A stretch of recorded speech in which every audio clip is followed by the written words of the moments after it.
guys, welcome to the digital edition of Overdrive. A big shout out to Krish, Lazy Wanderer, Mayur Shah. Thanks so much for joining in. You're the first guys who've joined in, and like I mentioned last week as well, we'll be keeping an eye out for all of you who joined in first. Drop in a comment and let us know that you're in. Like this video and share it as well. Also, remember, if you tune in regularly at 6 p.m. on Fridays, and you have your the top 5 questions basically asked on the show, you guys will be eligible for free Overdrive Digital Magazine subscription. So stick around to the end of the show to know if you've made it to our list today. Coming to our top story today, there's an all-new, heavily updated Mercedes-Benz E-Class. It comes with the brand's latest connectivity and tech options. Rohit has the details, but in a few minutes, we'll also be joined by Mr. Santosh Iyer from Mercedes-Benz India. He will be answering all your questions live, so watch the video keenly. Keep those questions coming. We'll be back shortly. The E-Class has taken its own sweet time to come to the Indian market in its updated avatar because, if you remember, India gets the exclusive right-hand drive long wheelbase variant, and it's taken some time to get this bespoke variant ready for CKD operations, that's local assembly. And now that it's finally here, let's take a look at what's changed.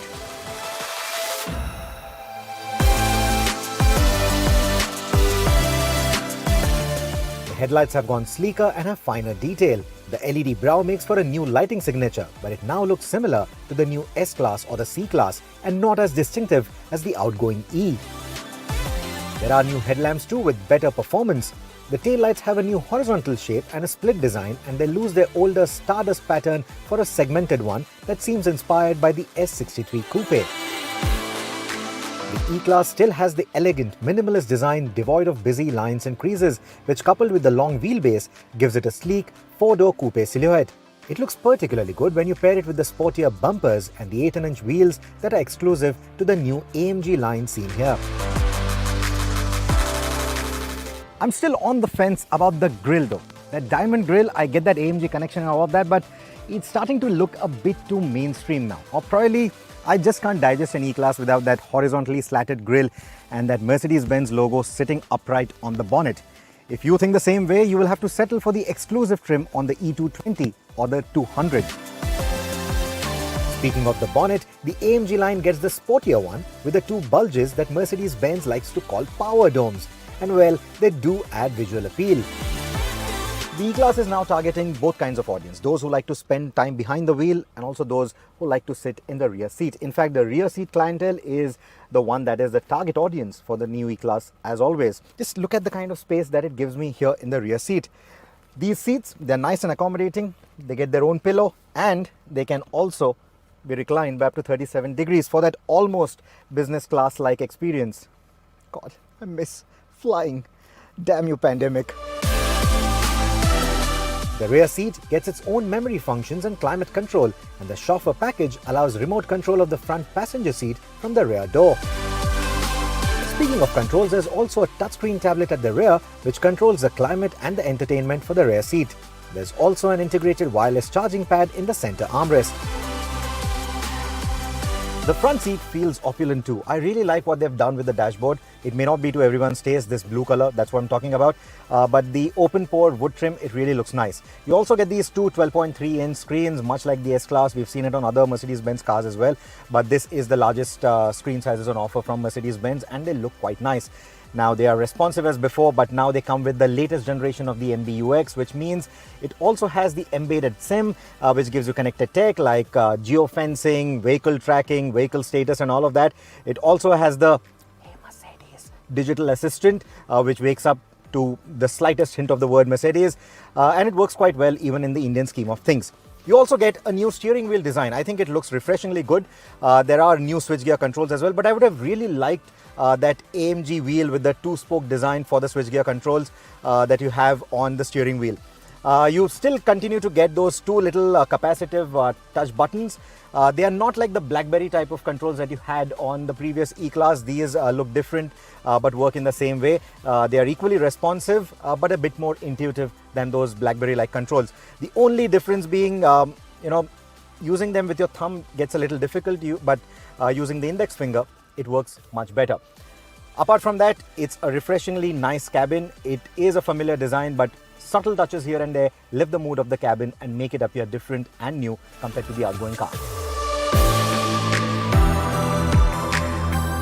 The front seats don't get a massaging function though, which would have been great for those times when you want to let your chauffeur off for the evening. What I do like, however, about these nice and large comforting seats is the energizing seat kinetics function. It's accessed through this comfort menu on the screen.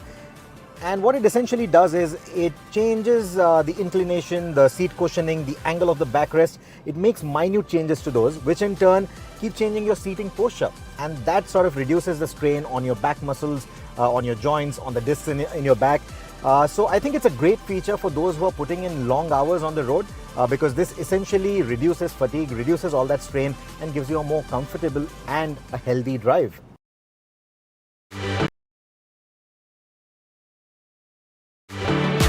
Even the powertrain choices give the E-Class an upper hand. It carries over the petrol and the two diesel options of the outgoing model, meaning that you can choose between the E200 petrol, the E220 diesel and the E350 diesel seen here. The latter is only available in the AMG line trim though, and justifiably so. The 3-litre 6-cylinder engine doesn't really feel like a diesel. There's hardly any diesel clatter that you can hear inside the cabin. There's a bit of it on the outside, but hardly anything inside the cabin. In fact, the noise insulation is exceptionally good, even at highway speeds. And that is despite the lack of double glazing on the glass house, which you otherwise get on the global model. Now, you will experience slight pedal vibrations beyond the 3,500 RPM mark, but you're seldom going to cross that zone on the engine. Even on the highway, the engine cruises at 120 km an hour at an effortless 2000 RPM. And while the 9-speed automatic isn't the quickest to downshift, pulling overtakes at city or highway speeds is breezy and never needs the engine to rev high. In fact, this engine has impressed us in the past in multiple applications with its high fuel economy, its nice drivability, that strong mid-range performance, and all of that continues with the E-Class as well. And when you're in the mood, it will even go from 0 to 100 in a little over 6 seconds, 6.3 seconds in fact in our tests, and that is phenomenally quick for a car of this order.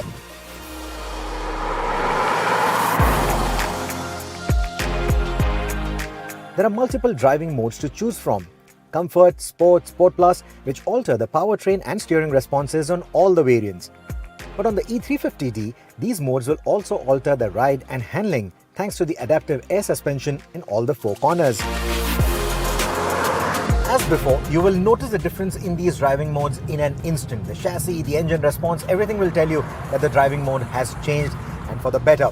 And it's astonishing how such a long wheelbase can actually tackle these bends, these switchbacks with such dignity when you dial up the Sport or the Sport Plus modes. But given the luxury intent of this car and its typical buyer, the E-Class will spend most of its time in the Comfort mode, and that's the default mode that it starts in.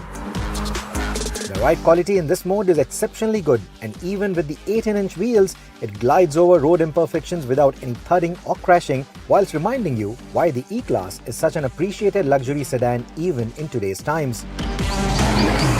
Like the suspension, even the steering and the brakes have a nice damped feeling to them. And the steering response, its weight changes when you change the driving modes. The E-Class also has the emergency braking assist. Another notable safety tech includes 7 airbags and the active bonnet, which in case of a pedestrian collision will automatically raise the bonnet upon impact to reduce head injuries. What I also like is the 360-degree parking camera. I'm going to show you that. Now, the moment you turn the parking camera on, you get a nice around view of the car.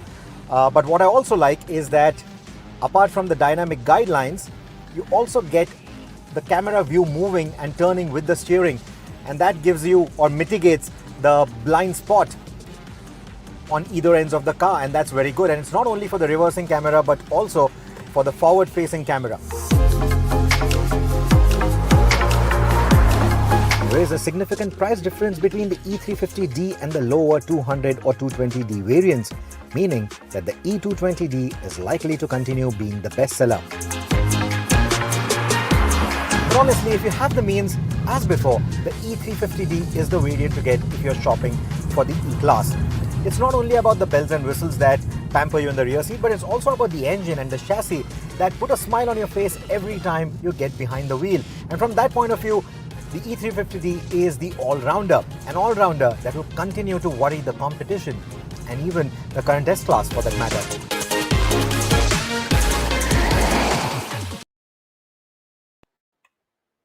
Alright, as promised, let's bring in Mr. Santosh Iyer from Mercedes-Benz India to answer all your questions live. Let's also have Bert and Rohit join the show, please. Hello, Santosh. Hello, Sohini. Good evening, Hello, Santosh. Everybody. Thank you for being on the show with us. My pleasure. Santosh, is your mic on mute? Let me check. No, No, he's not. it's He's not. We can hear him. yeah. Okay, perfect. All right, we already have a couple of questions piled up for you. The first one comes in from Mayur Shah. He wants to know why no 6-cylinder petrol on offer and why not? Why doesn't Merck think of offering a manual in India? Well, I think in between the lines, we also mentioned that there will be an AMG variant, a True Blue AMG coming on top of the lineup. So in the diesels, we have, of course, the 6-cylinder there, but whereas in the petrols, we will get the AMG version soon. So that's something, again, for the overdrive viewers, something if they want to, they are waiting, it will come soon. And in terms of manual, we have done our studies in India. You know, there is a very niche segment who wants manual, but then adding complexity for that's a very small 2 to 5% of the market. We don't feel justified as such, and also therefore also from a daily usage point with this traffic conditions, mostly it's used in cities. We feel the automatic actually is what the customer wants predominantly. So therefore we have decided clearly no manual options ever for any of our model lineup in India. All right, here's a question from Udit. He might have missed our review. He wants to know what are the new changes.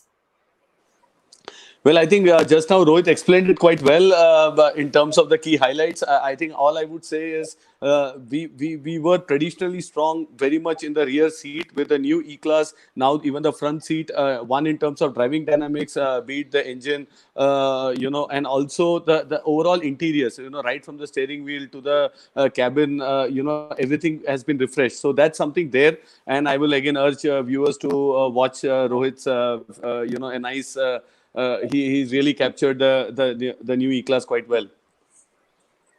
All right, we have a question here from Nitin Joshua. He wants to know what does Mercedes feel about the E-Class cannibalizing potential S-Class buyers? That's a good question. That's always been a big question ever since we planned the long wheelbase E-Class. But frankly, the S-Class undoubtedly is the best car in the world, not coming from an OEM, but I think from the critics also. And it has its own place. It has its own set of customers who would not compromise anything than an S-Class coming down. Of course, the E-Class challenges that. I think some of you must have already seen the world premiere of the new C-Class. That actually is a baby S-Class, is what some of the many viewers or many enthusiasts call it. But I think as a brand, S-Class always comes with the latest technology, latest comfort, and then of course from there it flows down to all the car lines. And E-Class, of course, being one of the core product in our luxury segment, is one of the first to take many things from the S-Class as such. So for sure it's there, but from a price positioning, there is a big gap, and I think they are well positioned in each of the segments, so we don't see a large amount of cannibalization happening. But yes, E-Class is a damn good car. That's no doubt about it. Santosh, there were a couple of other questions that also came up to us earlier during the course of the week when we posted out the queries on Instagram and Twitter. I'll just a couple of them that I'll ask you. One is, do you see the E-Class numbers growing or losing ground to SUVs? It's a fairly important sedan for Mercedes-Benz in India. Your largest selling sedan, it's the largest selling sedan in the luxury segment entirely, and the largest selling sedan for Mercedes-Benz in India as well. But do you see this, losing ground to SUVs as the year goes by? We have not seen that, especially for the E-Class segment, because traditionally we have been having 30% of our total sales is E-Class, and that continues to be. In spite of launching the new GLE, GLS, they have been growing compared to the earlier, but not specifically the E-Class, because I think there is a set of customers who E-Class defines the luxury space, because if you are 30% of our volumes, if you look at the overall luxury car market, E-Class would form close to 15% of the volume. So that's the significance of this car. It offers a very different, luxury quotient there as such. So replacing that with an SUV, we have not seen cannibalization. What we have seen with SUVs is it grows the market. The luxury car market has been stagnant for quite some time, in fact, not growing as such. And with the launch of the new SUVs, the GLS, the GLE, we have been seeing tremendous growth in that segment coming from. So the SUVs are the drivers for growth, whereas E-Class is a strong contender in the mid-luxury car space as such, yeah. Right. There's one more question that I want to ask you, and this came in from an enthusiast this week because the question was the AMG one. Can we expect an AMG E53 sedan to be built in India? If not, and I'm asking you this from my own side also, is what about the E60? What about the 63s? At what point? I guess the 63s won't make it, but what about the 53s? No, I think the 53 and 63 are mostly racetrack cars, and our customers would love to get it from Affaltabad for many reasons, actually, coming from the way the engine is tuned, spec'd, and not that we don't have that competencies in India, but I think the AMG is bought for the sound, also from the roots. That means it comes from Affaltabad, and for the true blue segments like 53 and 63, we will still continue to get it as completely built units from Germany itself. And so we can expect to also see a proper AMG lineup for the next generation of sedans in India as well, as in built in India. I think, yeah, that's what I think earlier a viewer was probing into, why no 6 cylinders in petrol, and I think we are reserving it for the AMGs there. Right. I think there's one more question we can take over here. This is from Lazy Wanderer. Just posted the question on YouTube just now. Are there any hybrids lined up for India from the Merc stable? Frankly, our strategy, we really did a deep evaluation between hybrids and electric powertrain. Hybrids make sense only when there is, frankly, there are two motors, right? You have an electric motor and an IC engine in a car. And so the price of the car also increases just because you have two separate engines there. And without any government program for hybrids, it doesn't make sense. And we thought India is ready for a full-blown electric shift, and we don't need this gradual shift. Hybrids were mostly introduced by OEMs, by us and many others also to take care of the interim period, and we see India leapfrogging straight from IC engines to electric, and therefore we straight got the EQC. We are committed to the electric space, and you will see more products pure electric coming from us to India, but hybrids we would be skipping because we feel we will leapfrog straight into electric. Santosh, there's one more question that's come up on Facebook. Very interesting one. He's actually made a statement, but I'm going to pose it as a question to you. This comes from Hemant Sutar, and essentially he's an existing E-Class owner as well. Well, of course, I was just having a conversation with him about upgrading to the new car, but he's quite happy with the older one as well. But what he wants to, the question he's kind of posing is, can the MBUX system be installed in the previous generation car? So, Hemant, you won't be fully disappointed. I can say we are the only brand which can make your car connected. So, basically, you can go into our nearest dealership, ask for an MB adapter. What we will do is we will fix this adapter. You will be getting a Mercedes-Me app on your mobile phone. The full connected car has 43 odd features, but even the adapter-led device will give you 20 plus features on your mobile phone, and some of them are very useful and relevant ones, including service appointments, including checking fuel, mileage, many other things are available. So the good news is this adapter is available. We will make your car connected, but it will not have all the features of MBUX like Hey Mercedes, voice assistance, because that's a separate NTG6, the latest telematics on the car, which we cannot retrofit. For all the cars we are selling today, which is all including our entire lineup with NTG 5, 6, here all these cars which have MBUX, here we give a free over-the-air update. So the car is as new always with all the latest features and updates. But even for your older E-Class, you will make it connected and we will help you. Please contact the nearest dealership and we will get it connected. Well, that is definitely interesting. I think that's a very good message to go out to existing E-Class owners as well. People are looking to, add a little more value to their cars. You can definitely go into your dealership and inquire about this upgrade. we've done a story on the connected tech that Mercedes offers in their cars, and we found it quite useful as well, and it works quite well. So I think it's good to have that app with you, essentially where some of the basic data that can be shown and service history and service data can be shown to you. It will make a lot of difference.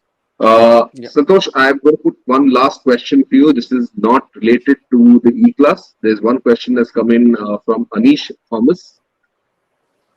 Will Mercedes, the EQA, come to India? Well, as I said earlier, we are committed on the electric powertrains to come to India. Whether EQA, we have many more launches. If you are connected now on our worldwide portal, you will see we are committed to a slew of electric powertrains and cars coming in the next 12 to 18 months. Some of them for sure will come to India, but at this stage, we cannot comment on EQA as such. Right, guys, I think Santosh, we should thank you for spending your time with us today on the weekend and answering those questions for us. It's been a pleasure as always talking to you, and looking forward to catching up at the next launch event. Mercedes, Sure. just keep in mind, guys, Mercedes has got a huge lineup of models for 2021, so it's going to be a very, very busy year, and looking forward to the action and the excitement in the days to come. No, thanks you, for sir. having me. Yeah. Just Okay, sorry, so just one interruption, because we asked a lot of viewers to send in questions via Instagram as well. It's very unfair if we don't answer their questions as well. So, Santosh, if you could just please bear with us for a few more minutes. We had a question here from Rohit Krish. He wanted to know, why haven't they given the E400D? I think this car, when Rohit was explaining, the way it sprints in 6.1 seconds, 6-cylinder, I think it's quite adapt for the Indian conditions. 600 Newton meter of torque. Of course, we can keep going up. We can increase, the bigger the better. But for the true performance enthusiast, we would look at the 6-cylinder petrols and not the diesels there. So that's why I think that's what we try to do here. Give a right mix with a top end diesel with 350, and maybe for the track or for the different kind of an acceleration, you have the AMGs then. That's been our strategy right now. All right. In fact, on the similar lines, there was one from Somnath Sinha also. He wanted to know, how do the engine options compare to the predecessor? I think we are giving a maximum options. It's not only the engines, but also the variants. If you see, we have 3 engine lines now, the 350, the 220 in diesel, and then we have the 200 in petrol, and then we have the AMG line, and then we have the exclusive and the expression. So technically 5 lines, multiple options and permutation combination possible for the customer with 6 colors. 3 of them which are new. So technically, we have given a lot of options for the customer here compared to the previous generation as such. All right. And here's one last live question. When will the new Mercedes Maybach GLS come to India? I think Bert said we have a busy year ahead. We have many cars coming in. We have already set 15 cars launches for 2021, and 7 of them would be AMGs. And of course, we are also looking forward for these cars. So at this moment, not able to commit any timeline, but let's see. I think the year is exciting ahead of us. All right. Thank you so much. That's something that you can expect some great cars, guys. Well, Santosh is kind of you put me in a spot. Not dismiss the idea entirely. So yes, definitely looking forward to some exciting times ahead.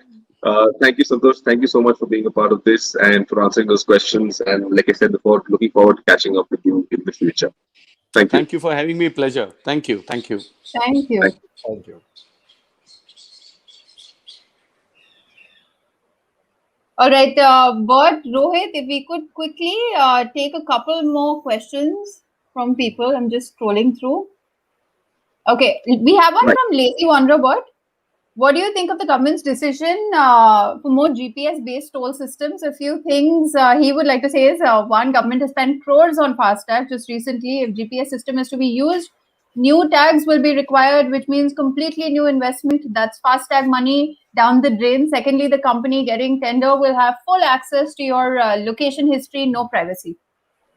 Well, Lazy Wanderer, it's a little early to to comment and rather to talk about what the system is going to be, because at this point, Nitin Gadkari ji has just stated that in the future we can be doing something of this sort. we could have the GPS connected tracking system. It works in some countries. It is already in use. It works quite well. In most countries, there are other issues. There are privacy issues as well to this. The fact of the matter is that yes, the government can effectively track your vehicle, and this does not only apply to those toll booths or to areas where they had to charge you a fee. They can now track your vehicle anywhere within the country, and that is definitely not a situation that I want to be in. Uh, on the cost factor, yes, it definitely negates the benefits that the FASTag system would have put into place. I'm not sure how this cost will really pertain to us, because this is not a system that you would be able to go into any store and just kind of access and fit onto your car. You will need to. This will have to be applied at the manufacturer's end, or possibly somewhere over there, and then the manufacturer gives you a code or connects you to an account, and money gets credited to that account. So I'm not sure what the modalities are at this point in time, but this is another thought that Gadkari ji has had, and it's something that he may definitely implement in the future. But let's see. This is something that kind of treads a very, very fine line between better accessibility and enhancing traffic conditions on our roads, to privacy rights and privacy issues that could crop up with this. But I guess it's a little too early to comment on this until the proper plan is put into place and the guidelines are set before us. So let's see how it goes out, how it pans out. I'm just gonna quickly. My screen is frozen, guys. I'm just gonna kind of leave and come back, join again in a second. Sorry. Sure. Rohit, we have a question here for you. Aprilia 600 coming to India. Well, I'm not sure if you logged into the OVERDRIVE Digital Show last week. We had that news. In fact, you can log into overdrive.in and check that news as well. So it's not the 600, it's the 660. There are two variants. There is the RS 660, which is more like a super sport. It's track oriented. And then there's the 210 660, which is going to be marginally lesser on power. It's going to be like a semi-naked. I call it semi-naked because it's not like a typical naked motorcycle. There's still a lot of fairing on it, but it also has a straight handlebar. So it's a nice street bike, a nice fast street bike. And yeah, both these motorcycles are coming to India. The bookings have already been opened. So if you are interested, you can visit the closest Aprilia dealership that you have. The pricing, the indicated pricing that we have, it's going to start at about 13 lakh rupees ex-showroom for the 210. And if I'm not wrong, I think 13.5 lakh rupees for the RS 660. So definitely do take a look at that, the web piece that we've put up on overdrive.in, or just tune into to last week's show. It's already up on YouTube as well. So we have the entire price layout there. We've also talked about the on-road pricing for both the motorcycles. So yes, these two 660s are coming, and I think they should be here by about July, August of 2021. All right, we have a question here from Yash. Sorry. Yeah, okay. We'll take Yash's question first. Will Kushaq offer auto in all variants? Yes. So there are two engine options on offer. There is the 1 liter TSI, and then there's also the 1.5. So the 1 liter will come with the 6-speed automatic. It's a torque converter. And you also have the option of a manual. And with the 1.5, you can have the 7-speed DSG, the same gearbox that we also saw on the Karoq. So yes, there will be automatic options on the top end trims of both these variants. All right. When will the Hyundai Alcazar come? Well, we're expecting to see the Hyundai Alcazar sometime towards the month of May. Is when I expect bookings will open. Just a little before the month of May is when bookings will open up. In April, we've got the first preview of the car, and I guess soon after that preview is when the bookings will open up. So that's when you have the Alcazar essentially coming down to India. By May, what I understand is when they're going to be doing the drives for all the media around India to review and analyze it. And I guess the launch should be somewhere close to that, either preceding or following that drive experience. So the Alcazar is just about a month and a half away. Rohit, we have a question here from Rahul. He wants to know, can we expect the Honda Forza 350 in India anytime soon? I'm not sure. I'm really not sure. There's been constant speculation about the bigger scooters coming in, the maxi scooters coming in from Honda. They even did a test run selling a few scooters, but I'm not sure. I mean, those scooters were sold out. It was a very limited batch, but I'm not sure if they will want to bring in those models. I think at the moment, all their energies are focused towards expanding the current CB350 lineup. We hear that there's a touring variant coming on top of that platform as well. The CB500X was recently launched. In fact, it was launched this week. The 650s are making a comeback in their new BS6 avatar, in their updated avatar. So I think all those synergies are going to be towards these motorcycles. And at the same time, Honda is also expanding its big wing network of dealerships across the country. So I'm not sure if a maxi scooter really is what they're looking at the moment. But you never know. I mean, Honda has been surprising us. In fact, until last week, all the dealers, all the people that we know at Honda were literally denying. I'm not saying tight-lipped. They were denying the possibility of a CB500X in the country. And here you have it this week. It's already launched. It's already started arriving at dealerships. So you never know with Honda. They might just surprise us with a maxi scooter, and that Forza 350 could just make it to the country as a mainstream maxi scooter that you can buy from the big wing dealerships. Right. But here's a question from Nitin. He wants to know whether the Kushaq 1.5 TSI will have cylinder deactivation. Is the 1.5 locally manufactured or assembled or fully imported? It's all locally manufactured. There will be about 95% localization in the Kushaq. There will be certain parts that will come from overseas. But there is no cylinder deactivation on the Kushaq as of now. It will be a regular 4-cylinder engine and of course the turbo petrol 1 liter. But that's about it. Keep in mind, this segment also requires a little bit of cost optimization, and adding in some of these more advanced technologies raises the price. And it doesn't make it a competitive product any longer. So, usually look at what others are available, what are the other products in the segment. But most manufacturers will come very, very closely matched in terms of features, technology to whatever else is there in the segment as well. Cylinder deactivation will be a more expensive offering.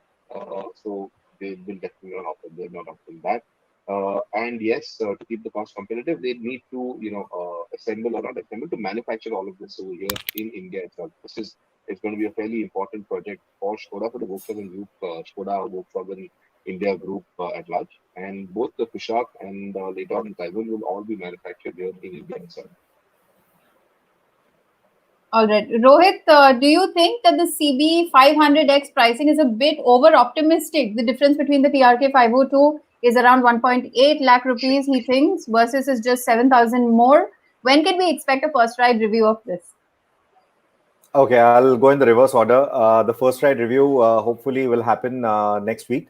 That is when we ride the motorcycle in Delhi, and we'll be able to get you a closer look at what the motorcycle is all about, what the performance is going to be like. It will not be a full-fledged road test. We'll have to wait for that. But this will be a first ride, a quick first ride. And our colleague Arib will bring you that first ride report very soon. Now, to talk about the pricing, I think it's a matter of debate. It's a matter of perspective. Yes, it is overpriced. Most Hondas are currently in the country. It is a bit overpriced, is what I would say. But does it offer the right kind of value or not? It will all depend on you as the rider. Because if you look at the specs, yes, it's a little bit more powerful than the 390 Adventure, the KTM 390 Adventure. So, someone who is purely looking at the spec sheet may not find much value in the CB500X. But the way I look at it, I've had a very small stint with the motorcycle in the European scheme of things quite some time back. It was a slightly older model, but it's a lovely motorcycle. It's a typical Honda in that sense when it comes to the engine refinement. But what's more important about that motorcycle, it's not very aggressive, both in terms of the way it performs and also in terms of the way it looks. So if you are that kind of a motorcyclist who doesn't want the motorcycle to be too aggressive, a lot of people think that the 390 Adventure, it's a good touring machine, but that engine is a little bit too aggressive. It's a bit too snatchy, bikes like the TRK 502, you might find it to look very aggressive. You might find it to look to feel very heavy. Same with the Versys, it might just look a little too aggressive in that sense. So if you don't want any of that, you want a very nice docile motorcycle, probably the Honda could make a lot of sense, because if you look at it, there is hardly any competition that it has at that particular price point.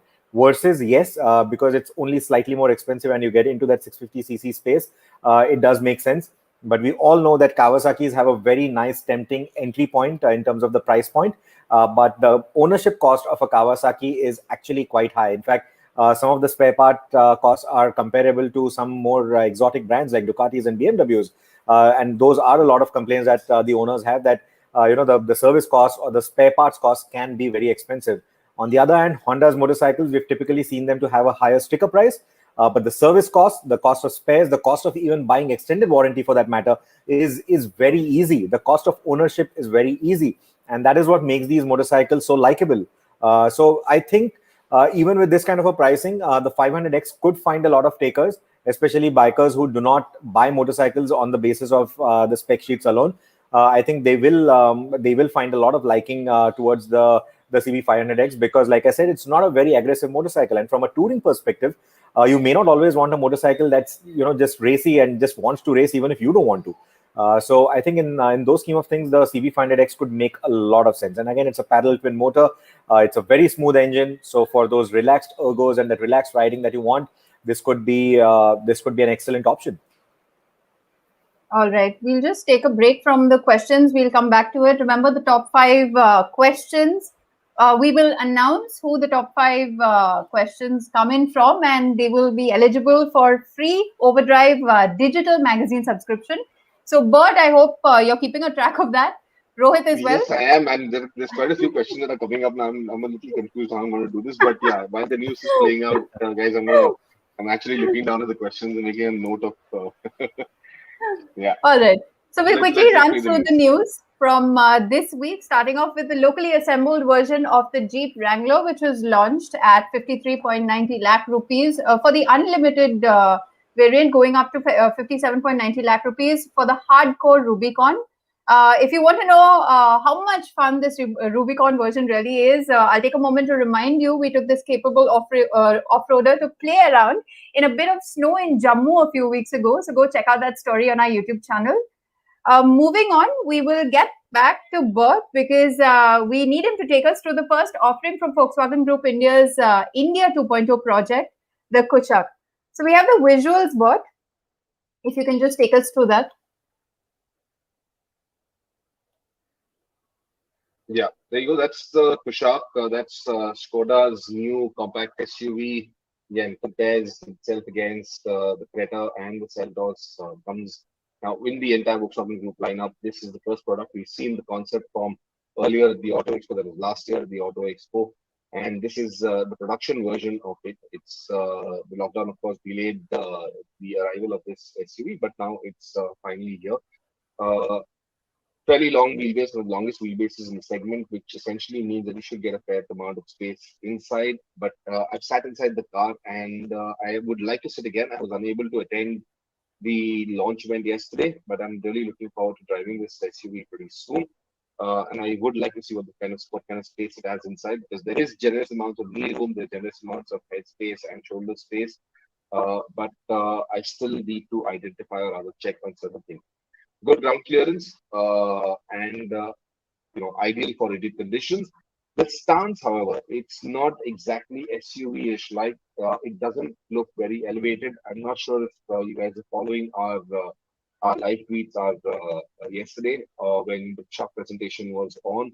But if you look closely, you'd notice how the roofline doesn't seem to be very tall, and there were quite a few journalists who could actually look, and most of them not very, very tall, could look over the roof line or looking over the roof for that matter. So in that sense, I'm not entirely sure what the stance took. Again, I've not seen the car. What I previously looked at was the Kushaq prototype, and that was camouflaged. It did feel there is a bit of concern that I have with the stance of this SUV. It looks good, it looks great, but it's very European feel and character. But just what kind of stance, what kind of position it commands on the road is something that I'd like to take a look at later on. Now, on the interior front, great set of features that it's got. I especially like the 7-inch touchscreen. I posted the video on my Twitter feed yesterday about how simple and easy it is to use. I also like the fact that it's got these analog dials on the instrument vernacular.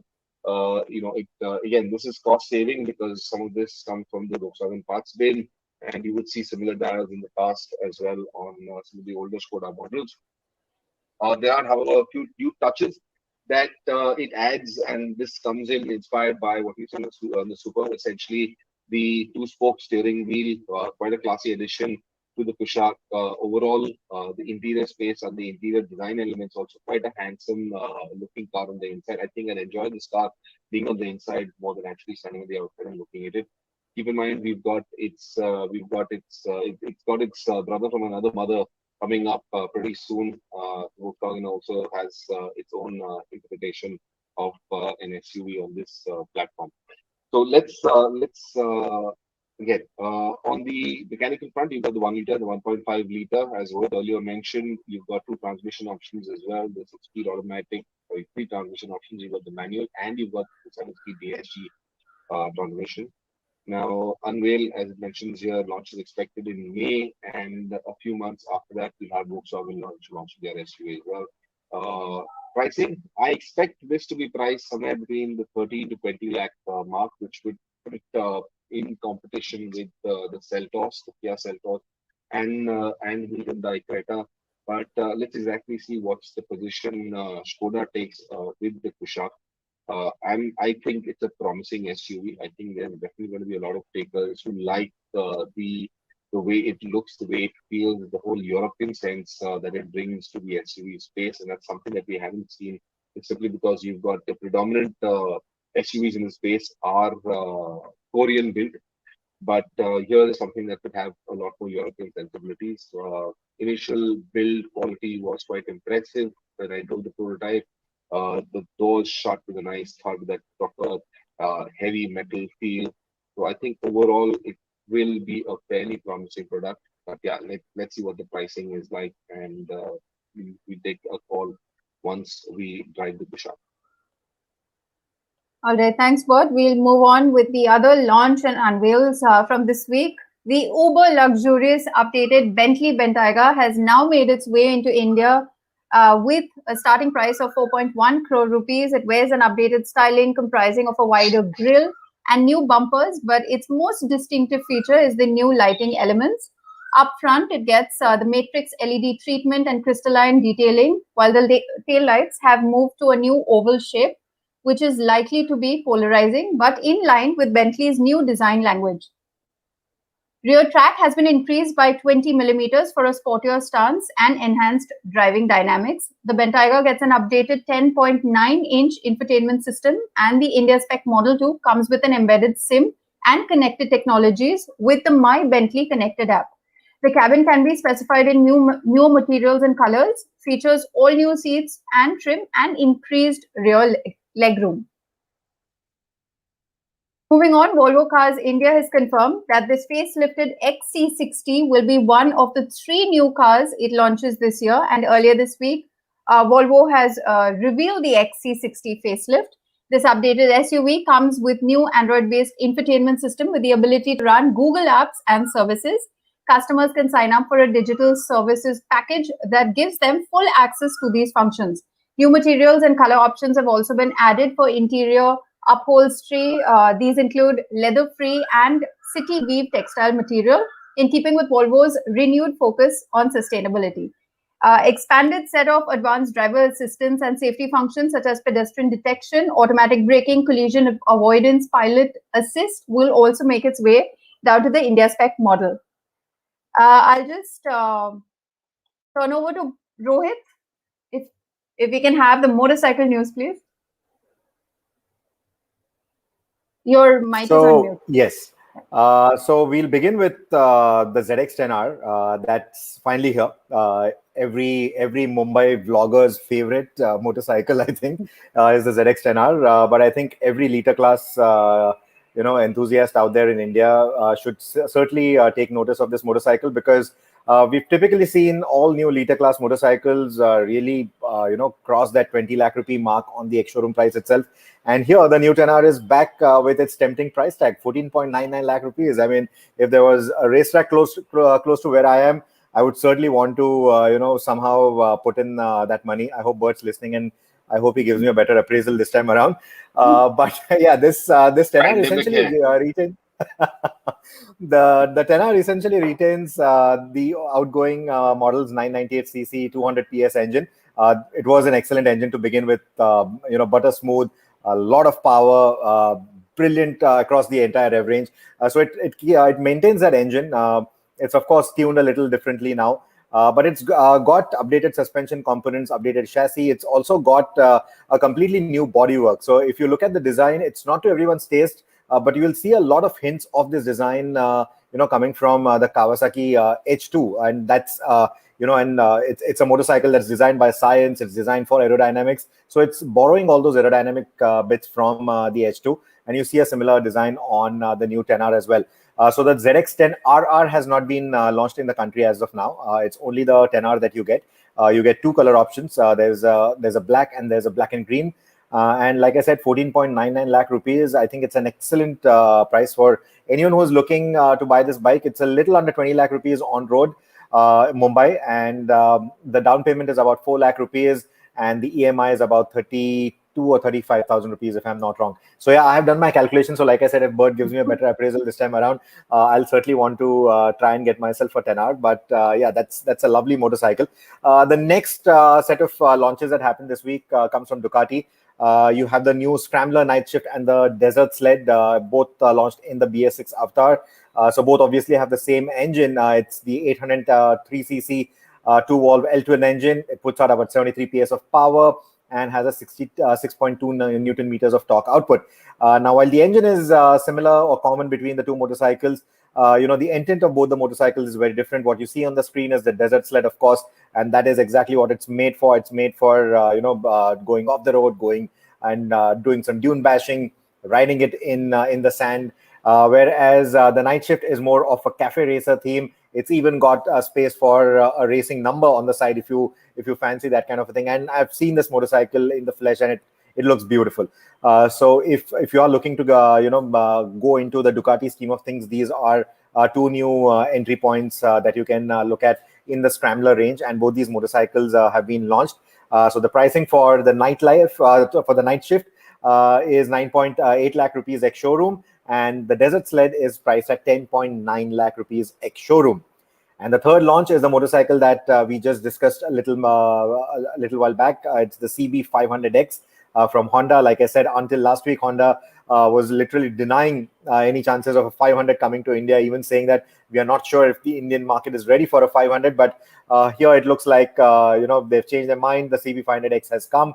It's come at that controversial price tag of 6.87 lakh rupees. That's about 8.6 lakh rupees on road for Mumbai.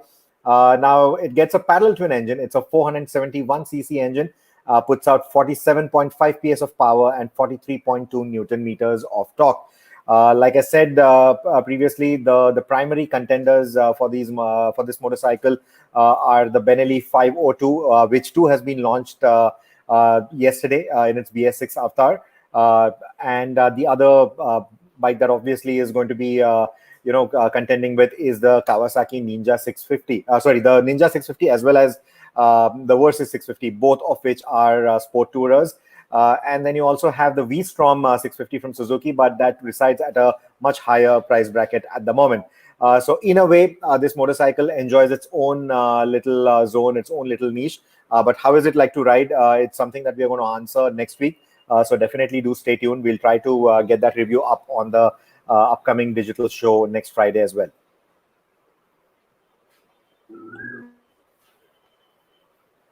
So, Stoney, here's one question that I'm definitely going to award. I'm going to give the subscription to Aditya Marwa. If you're listening on, if you're still tuned in, then your question: should I buy an E-Class 220 or 2021 or BMW 5 Series? I need luxury. This is the one because you're 10 minutes late in asking this question because Santosh Iyer would have was here. He'd have been the best person to answer this. It would have been a nice question to put forward to him. But should I buy the E-Class to 2021 or the BMW 5 Series? I need luxury. And the only reason I'm also, I'm going to put your name forward for one of the digital subscriptions to the OVERDRIVE magazine is because we will have this story in a future issue and you will get your answer right there. So do read the magazine. A future issue will definitely have, the next issue will definitely have this story in it. All right. Sony, going ahead. What's next? Yeah, sorry, I was just trying to mute and my attention is like a little haywire because there's a lot of construction work going on and I don't want to like disturb the live show. There was one very interesting question that I saw here. We keep getting these questions, but Sahil wants to know how to be an automobile journalist and how to approach manufacturers to give you cars for reviews. Well, it's Sahil, you can't approach car manufacturers to give you a car for reviews. It's not an easy job. You definitely need years and years of experience before any manufacturer actually hand over a car to you, or if you're working for a publishing house, before your editor actually hands over a car to you to test and evaluate and drive. Because at the end of the day, also this job is not about testing, evaluating, and driving cars. You definitely need to have some amount of experience over there. You need to understand cars well enough. You need to understand motorcycles well enough. But being an automobile journalist is not about how well you can drive, ride, and handle a motorcycle or a car. All of that is actually a very moot point in automotive journalism. Keep in mind what you asked me is how to be an automobile journalist, and a journalist's job is to communicate whether it's news or opinions or analysis about any subject. So, as a journalist, it's your communication skills that we're looking at, and not how well you ride or drive, for that matter. So, Sahil, that's how you become an automobile journalist. Get your communication skills in line, and I think after that you can be a journalist almost in almost any field, for that matter, wherever your passion is like. All right, here's an Okay, interesting question from Apur. Do you think touchscreens in cars are a safety hazard compared to buttons, since the driver has to take his eyes off from the road to operate them? Well, yes, they are a safety hazard, without a doubt. Touch screens are a safety hazard, no matter how big and large a screen you put, whether you put capacitive touch in that, or whatever features you put onto that. Touch screens are a hazard. You can't. It is distracting to take your eyes off the road, look at a touch screen, and activate certain features on them. But then that is also why you have voice control effectively in almost every car, and you can ask a car to do various things. And as connected technologies get more advanced, there are far more of these features that are being added into cars, where you don't essentially need to look at it. Your screen is just there as a display unit, and you don't really need to look at your screen any longer. You can literally have a conversation with your car. Keep in mind, a lot of manufacturers are offering this connected technology today. Hyundai, Kia, MG Motors, Mercedes-Benz, BMW. Everybody's coming on board with connected tech, and providing a solution. But you don't necessarily have to use a touchscreen any longer. You just kind of talk to your car and ask it to do something for you. All right. Here's a question from Yash. He wants to know, will the Kushaq undercut the Creta or Seltos top-end variants, because quite a few features are missing? Well, we aren't entirely sure at this point in time whether it will undercut the Seltos, the Creta. Yash, it's a little too early to say. Until unless the car is launched, we won't have an idea. But on the features front, I mean, there is almost everything that you would actually require in a car of this order. A few of the features that you may not see, maybe a proper decision from the management to actually keep the prices in check. It's quite possible that they would have done, their agency would have done the research and understood and seen what is actually valid, what is important to customers, and what is not, and then they were just eliminated some frivolous features. I do know for a fact that there are frivolous features in a lot of cars, features that are not required and that you may never use in the entirety of your lifespan. So yes, I mean there would possibly be features that will be taken out of the Kushaq and would make the pricing a little more competitive.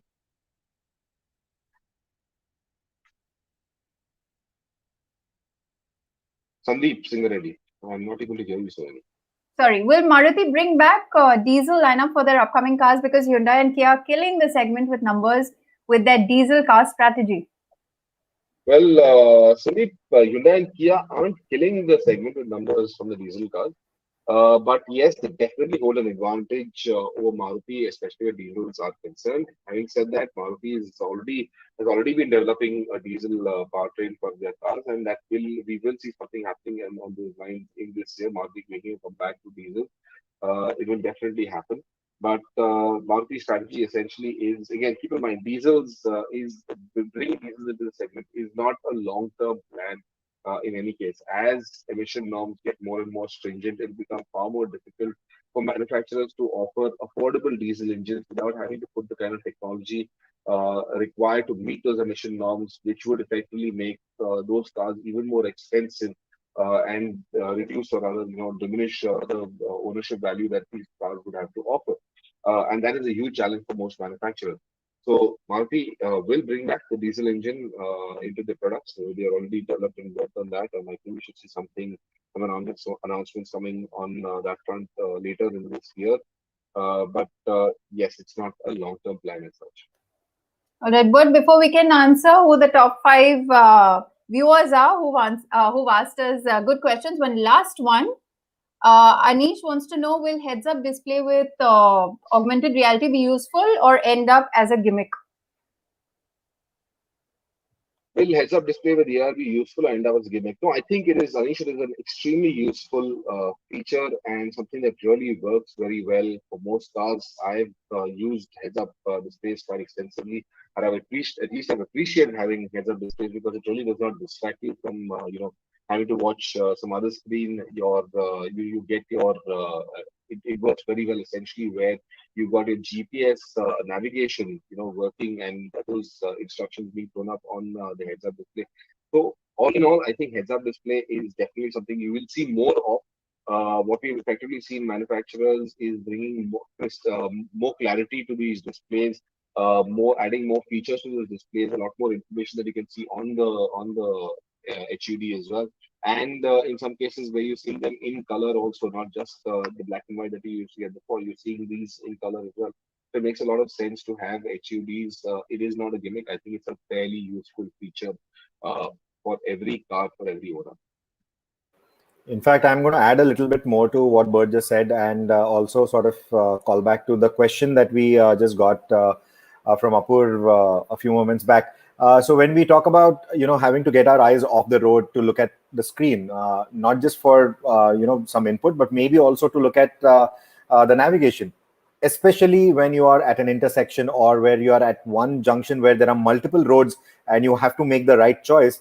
You're already a little bit hassled, especially in our kind of traffic conditions. And then you're also taking your eyes off the road to look at that navigation to just figure out which of those exits do you have to take. Happens to a lot of people at roundabouts, at junctions. And here, that augmented reality with the heads-up display might help. On a similar note, there was news that broke out this week where Apple is also developing something similar with their Apple Maps to have a bit of an upper hand on Google Maps, where they are also now looking at having augmented reality directions on using the vehicle's forward-facing camera and showing you exactly which of the routes or the direction you have to take. So they are also looking at this AR technology, but again, that also means you have to take your eyes off the road. But if going forward, if car makers are able to synergize all these technologies where they have the heads-up display, they have the front-facing camera, and then they have the navigation data using maybe even something as accurate as Google and Apple Maps, and then display to you using the heads-up display, I think it just makes it even safer and even less of a hassle for a lot of road users out there. So also, guys, Rohit mentioned about getting an appraisal. I can see some of them actually voting in your favor. Just to be very clear over here, guys, that decision is not in my hands, but in Rohit's wife's hands. Okay, she's the one who takes those. Home Minister is the one who takes those decisions. I don't get in the way of even her, her opinions and her decisions. So excuse me, please don't get me into this debate between Rohit and his wife. Kasturi will, it won't be a good evening with Kasturi otherwise.